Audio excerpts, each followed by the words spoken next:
All right, let's tackle a real literary mystery, one that's centuries old. We're talking about a book in the Bible that's filled with some of the most passionate poetry you'll ever read. But its structure, it's so baffling that for thousands of years, people just couldn't quite figure it out. Today, we're cracking the code of the Song of Songs. For millennia, readers have been absolutely captivated by this book. I mean, it is a breathtaking celebration of love, of desire, and intimacy. But that's the big question, isn't it? The one that has stumped scholars for ages. Because if you try to read it like a normal story, with a beginning, a middle, and an end, you are going to get lost fast. The whole thing seems to jump around, and it can feel pretty much impossible to follow. So let's dig into that. What is it exactly that makes this book so notoriously difficult to get through? Well, instead of a nice, straightforward plot, the book feels circular. You have themes and scenes that keep popping up again, but not in a way that pushes a story forward. It's almost like you start in one place, you wander through this beautiful garden of poetry, and then you just end up right back where you started. It can be a really disorienting experience. So, naturally, to try and make sense of this beautiful chaos, scholars came up with a couple of main theories to explain the whole thing. The first idea was, hey, maybe it's just a collection of love poems, kind of like an ancient mixtape, but that doesn't really explain why certain very specific words and phrases are repeated so precisely. The other theory was that it's a drama, like a linear play, but if you try to read it that way, the plot is a total mess, and it actually creates some tricky interpretive problems for a lot of readers. So yeah, neither theory really fits perfectly. The evidence inside the text itself, those weird repetitions, the jumbled timeline, it all suggests that maybe we've been looking at this the wrong way. What if the key to unlocking this whole mystery isn't in the plot at all? And, as it turns out, the key isn't in the sequence of events. Nope, it's hidden in a really elegant and sophisticated literary pattern. It's something called a chiastic structure. Now, that sounds like a fancy academic term, but the idea is actually surprisingly simple and beautiful. It's named after the Greek letter chi, which looks just like our letter X. Think of it like a literary palindrome. You present a few ideas, let's call them A, B, and C, and then the second half presents those same ideas but in reverse order, CBA. It creates a perfect mirror image. So, the book's design isn't a straight line from start to finish. Instead, the entire Song of Songs is built like a literary X, where the first half is a perfect reflection of the second.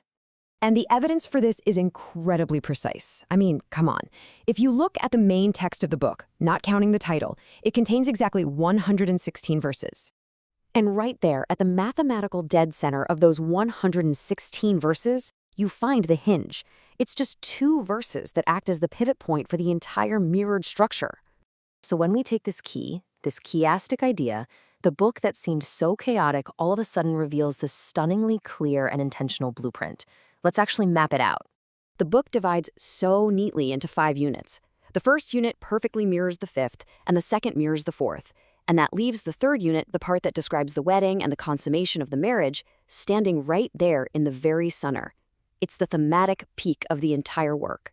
This structure basically takes us on a journey. You move from anticipation, through this cycle of being found and then lost, building up to the consummation of their love right at the heart of the poem.